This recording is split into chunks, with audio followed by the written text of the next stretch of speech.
તુલસી તો કહી ગયો સ્વયંબ્રહ્મ અસ્મિ ઇતિ વિતિ ખંડા દીપ શિખા. તુલસી કે તું સ્વયંબ્રહ્મ બ્રહ્મ પોતે છો. હવે એને કહ્યું ને આપણને નક્કી કેમ નતું? એ શબ્દને લઈને મથ્યા.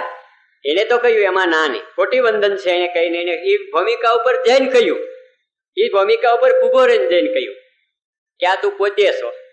છતાં આપણે ત્યાં પહોંચ્યા નહીં, કારણ કે આપણો પ્રેમ ઘટ્યો. પૂગ્યા હોય એને ધન્યવાદ છે, આ તો ઘટ્યો. તો બધા એમાં પ્રેમ કર્યો, પણ આમાં કર્યો. સારું છે તો એટલો સત્સંગમાં, નકર આમાં નહીં કરતા હોય કર્યો. નક્કી કરી લીધું એટલા બેઠા તો કે આજ તો પરોઠી વાળીને બેસવું છે, અને જ્યાં સુધી અંદરથી તું જવાબ ના આવે ત્યાં સુધી ઉઠવું નથી.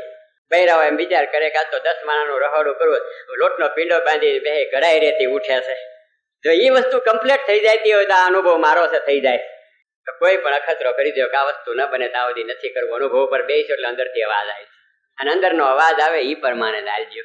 આપણે રામાયણની જોઈ, ટીવીમાં જોઈ કે અમે આખી રામાયણ જોઈ, પણ સીતાજીએ જેના બાપથી લગ્ન થયા જ્યાં સુધી ધરતીમાં હમાણા ત્યાં સુધી એના મોઢામાંથી એક વેણ નથી નીકળ્યું ક્યાંય. હવે એ સહનશીલતા જ નહીં તો આપણામાં કેટલી આવી? રામચંદ્રજી એના બાપ હારું 14 વર્ષ વનવાસ ગયા. પિતાના વસન હારું. પિતા જો જગતમાં દેહ પડતો હોય તો હું 14 વર્ષ વનમાં ભટકતો હોય, નકર હીરા માણેકના મકાન. તો આપણે તો કાંઈ નહીં, પણ થોડીક ઊની રોટલી ગોઢાલ ખવડાવી ગયો.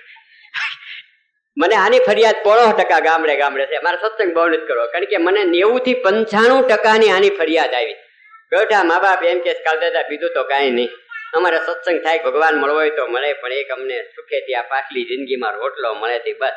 ત્યારે તો મને એમ થાય કે આ ધરતી ઉપર રામ જન્મો, આ ધરતી ઉપર કૃષ્ણ જન્મો, આ ધરતી ઉપર સ્વામિનારાયણ જન્મો, આ ધરતી ઉપર અવતારો ફરે, આ ધરતી ઉપર આપણી સંસ્કૃતિ હાલે, અને છતાં આજે પિતા આપણે પુત્ર પ્રત્યેનું સુખ નહીં, પિતાને પુત્ર પ્રત્યેનું સુખ નહીં. પિત્રાણી તંત્યંતી વસંતા જ્ઞાનમ પ્રાપ્તમ ધર્મ ક્ષેત્રે મહાપાપે મુક્તાત્મમ કલેશમ દુઃખમ વિદ્યાસ્ત્રાણી બંધમ કાર્યણ વિસંતિ જ્ઞાનાહ.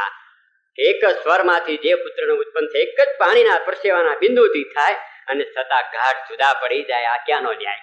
કે ગુરુ વિના માળા ફેરતા, ગુરુ વિના દેતા દાન, ગુરુ વિના પૂછો હરામ, પૂછો વેદ પુરાણ. ગુરુપદ પંક્તા 14 લોક પૂજાય, શિવ વિરંતી શારદા ગુરુ તણા 10 ગાય. ગુરુના પગની પૂજા કરો એટલે 14 લોકમાં પૂજે. ઝાડવાને મૂળીએ પાણી નાખો એટલે થળમાં, ડાળમાં, પાંદડામાં, ફળમાં, ફૂલમાં, રસમાં, બીમાં હોય તે જાય.